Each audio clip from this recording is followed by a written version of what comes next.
Students, welcome to my channel. I am Rashmi, your maths teacher. तो इस video में आज हम देखेंगे यूक्लिड डिवीजन लेमा क्या होता है, क्योंकि अब 10th क्लास के बच्चों ने पढ़ना स्टार्ट कर दिया है।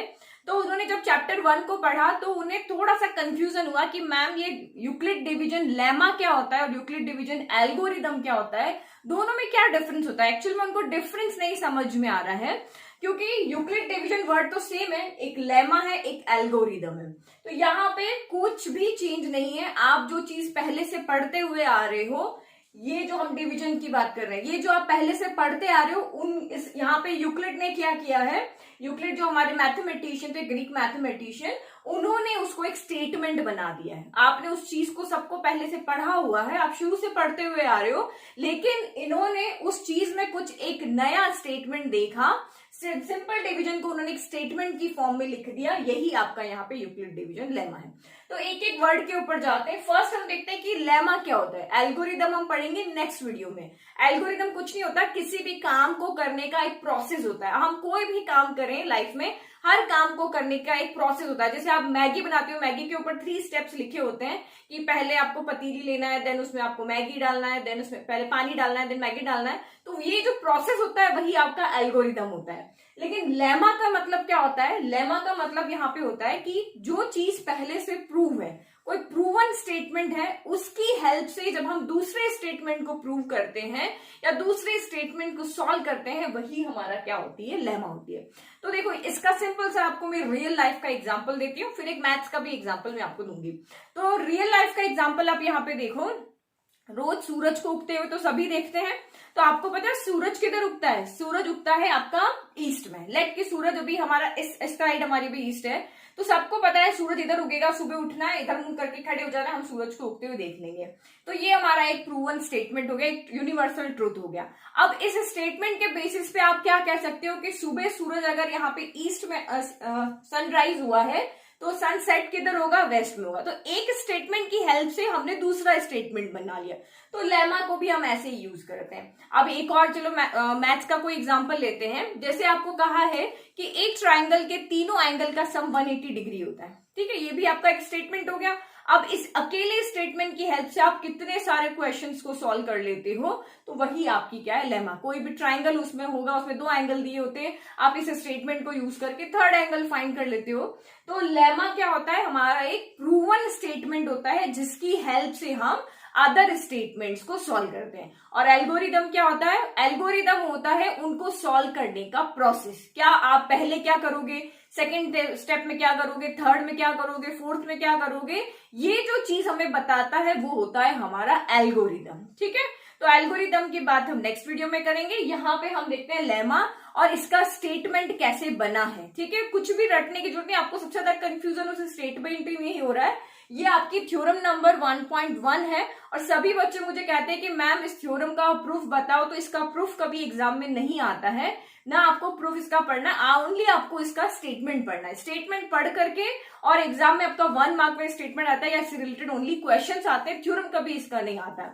तो पहले हम लेमा की डेफिनेशन देखते हैं। एक्चुअल में लेमा से आप क्या समझते हो? तो व्हाट इज लेमा? तो lemma is a proven statement used to prove another statement. तो लेमा तो हम समझ गए। अब यहाँ पे देखो डिवीजन, तो ये लेमा वर्ड आपको समझ में आ गया। डिवीजन तो नॉर्मली हम जो डिवाइड करते हैं, किसी एक नंबर को दूसरे नंबर से डिवाइड करते हैं, उसी में से ये स्टेटमेंट निकला है। तो रैंडमली मैं यहाँ पे कोई भी एक नंबर ले लेती हूँ, लाइक कि मैं यहाँ पे डिवाइड कर रही हूँ 13 को, मैं डिवाइड कर रही हूँ 2 से। तो डिवाइड तो सभी को आता है, 2 के टेबल में 13 नहीं आता है, बट इससे जस्ट कम वाला नंबर यानी 12 आता है। तो वो 6 टाइम आ गया, 12 आ गया, 13 आप -3 - 2 1 1 - 1 0 हो गया। तो इसको हम क्या कहते हैं? आपको सबका नेमिंग पता है, इसको हम कहते हैं डिवाइजर। ये हमारा क्या होता है? डिवाइजर। ये हमारा 13 हमारा यहाँ पे क्या है? डिविडेंड। और ये 6 हमारा यहाँ पे क्या होता है? कोशेंट। ये हमारा क्या होता है? कोशेंट। और ये हमारा यहाँ पे क्या होता है? रिमाइंडर। ये तो हम सभी को पता है, ठीक है। ये डिवाइजर, अगर हम किसी नंबर को किसी से डिवाइड करते हैं तो 4 टर्म यहाँ पे आती है। डिवाइजर जिसे हम डिवाइड कर रहे हैं, डिविडेंड जिसको हम डिवाइड कर रहे हैं, कोशेंट जो हमारा यहाँ पे कितनी बार में ये नंबर आ रहा है वो कोशेंट, और माइनस करने पर आपका यहाँ पे हो गया रिमाइंडर। तो इसके लिए एक फैक्ट हमें यहाँ पे पता है कि इसके लिए हमारा डिविडेंड इक्वल टू क्या होता है। ये तो हम सभी को पता है, हम छोटी क्लास से पढ़ते आ रहे हैं कि डिविडेंड इक्वल टू होता है हमारा divisor into quotient plus remainder. यही हमारा होता है, ये हम सभी को पता है। तो बस ये कुछ भी नहीं है, यही इस डिवीजन का मतलब यही है। लेमा समझ गए, डिवीजन आपका ये हो गया। तो ये तो हम सबको पता है, dividend equal to divisor into quotient plus remainder होता है। अब यूक्लिड ने इसमें एक चीज को देखा, उसने क्या कर दिया, इनको नेमिंग कर दिया, इनको क्या कर दिया, वेरिएबल की फॉर्म में चेंज कर दिया। उन्होंने कहा कि मैं डिवाइजर को ले लेता हूं यहाँ पे ए ले लेता हूं, तो उन्होंने ए ले लिया, फिर डिविडेंड को इन्होंने यहाँ पे बी ले लिया, कोशेंट को उन्होंने क्यू ले लिया और रिमाइंडर को उन्होंने आर ले लिया। अब इसकी जगह वैल्यू पुट करो, तो डिविडेंड आपका कौन है यहाँ पर, चलो इसको हम यहाँ पे ले लेते हैं, इसको ए ले लेते हैं और इसको बी ले लेते हैं, तो आपको सीधा उससे मैच हो जाएगा। तो ए, इसको ए ले लिया, ये आपका बी है, ये क्यू है और ये प्लस आर है। तो a equal to B Q plus आपका यहाँ पे क्या हो गया, आर हो गया।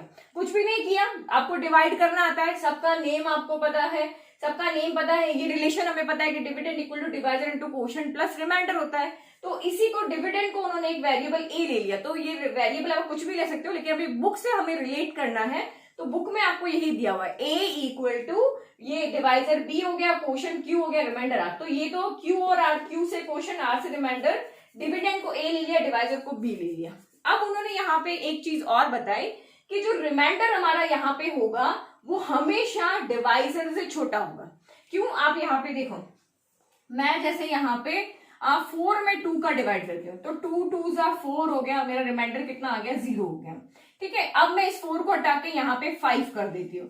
तो अगर यहाँ पे 4 था तो रिमाइंडर मेरा पहले क्या आ रहा था, 0 आ रहा था। अब 5 है तो रिमाइंडर क्या आ रहा है, मेरा 1 आ रहा है। अब मैं 6 कर दूं, 7 कर दूं, तो रिमाइंडर जो हमारा आर आएगा यहाँ पे वो हमेशा इससे या तो 0 आएगा या इससे क्या आएगा, छोटा आएगा।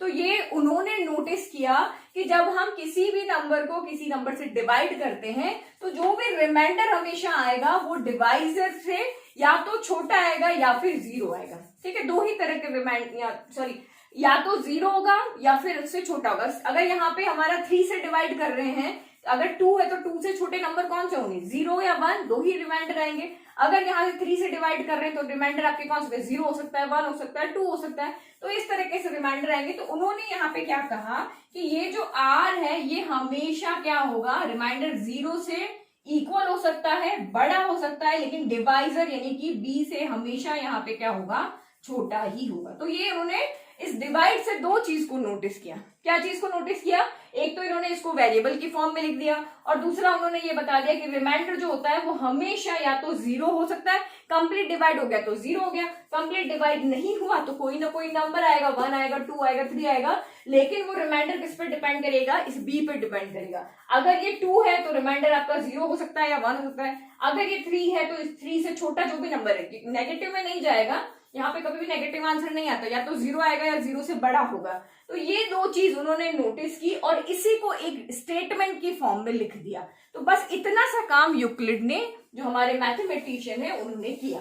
तो यूक्लिड क्यों, क्योंकि इन्होंने क्योंकि इस स्टेटमेंट को बनाया, तो इस स्टेटमेंट को उन्होंने इनके नाम से दे दिया। तो बहुत से ऐसे स्टेटमेंट है जो उनके नाम से दिए हुए हैं। तो ये डिवीजन आपको समझ में आ गया, लेमा आपको समझ में आ गया, यूक्लिड क्यों लिखा हुआ ये आपको समझ में आ गया। अब मेनली हमें सिर्फ यहाँ पे डेफिनेशन देखनी, यही डेफिनेशन है कि A equal to B Q plus are होगा, और R हमेशा 0 से बड़ा हो सकता है, 0 के इक्वल हो सकता है, और B से हमेशा क्या होना चाहिए, छोटा होना चाहिए।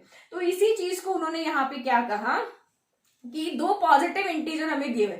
अभी इन्होंने किसी भी नेगेटिव नंबर की बात नहीं कही है, इन्होंने कहा कि 2 भी पॉजिटिव होना चाहिए, 13 भी पॉजिटिव होना चाहिए। कोई भी दो नंबर है लेकिन वो पॉजिटिव इंटीजर्स होते हैं। तो इंटीजर्स, पॉजिटिव इंटीजर्स क्या होते हैं, 1 2 3 4 5, ये सारे हमारे पॉजिटिव इंटीजर्स होते हैं।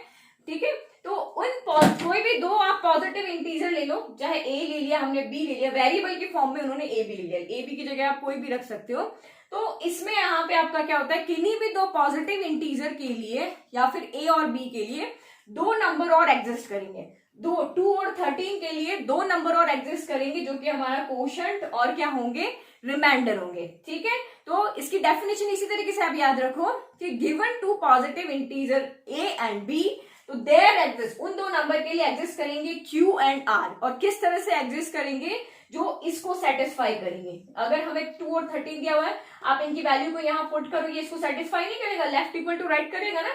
13 इक्वल टू क्या हो जाएगा, 6 इंटू 2 12 प्लस 1 13। तो दो पॉजिटिव इंटीजर ए और बी के लिए क्यू और आर ऐसे सेटिस्फाई करेंगे कि यहाँ पे रिमाइंडर की जो कंडीशन होगी वो होगी कि वो 0 के इक्वल 0 से बड़ा लेकिन बी से छोटा होना चाहिए। तो ये जो क्यू और आर होंगे ये हमेशा यूनिक होंगे। आप 13 को 2 से चाहे कितनी ही बार डिवाइड कर लो, हमेशा क्वोशंट आपका 6 ही आएगा और रिमाइंडर आपका 1 ही आएगा। तो एवरी 2 नंबर का जो यहाँ पे ये पेयर बना हुआ है ए बी क्यू आर का, वो यूनिक है। आप यहाँ पे 7 को 2 से डिवाइड करो, हमेशा आपका क्वोशंट और रिमाइंडर सेम ही आएगा, चाहे आप कितनी ही बार उनको डिवाइड कर लो। तो किन्हीं भी दो नंबर ए और बी के लिए क्यू और आर यूनिकली एग्जिस्ट करेंगे और ये कंडीशन हमेशा वो फुलफिल करेंगे। तो अब डेफिनेशन देखें, तो यही हमारा यूक्लिड डिवीजन लेमा है। तो ये हमारी डेफिनेशन हो गई कि given positive integers A and B, given positive integers A and B, there exist unique integers Q and R. तो अभी डिवीजन अगर आपके माइंड में है, ये अगर आपके माइंड में है तो ये आप इजीली लिख लोगे कि a equal to B Q plus are होगा। तो उसके लिए ए और बी के लिए दो इंटीजर्स यहाँ पे सेटिस्फाई करेंगे इस कंडीशन को, यानी कि ए बी आपके दो नंबर है, उनके लिए क्यू और आर ऐसे आने चाहिए कि वो इस इक्वेशन को यहाँ पे सेटिस्फाई करे, और आर जो होगा वो हमेशा ग्रेटर देन इक्वल टू 0 होगा बट लेस देन आपका यहाँ पे बी होगा। तो ये हमारा यूक्लिड डिवीजन लेमा है। तो यूक्लिड ने इसको सजेस्ट किया इसलिए यूक्लिड नेम आया। डिवीजन के ऊपर ये बेस्ड है इसीलिए डिवीजन आया, और एक ये हमारा प्रूवन स्टेटमेंट है तो इसीलिए यहाँ पे इसका नाम है यूक्लिड्स डिवीजन लेमा।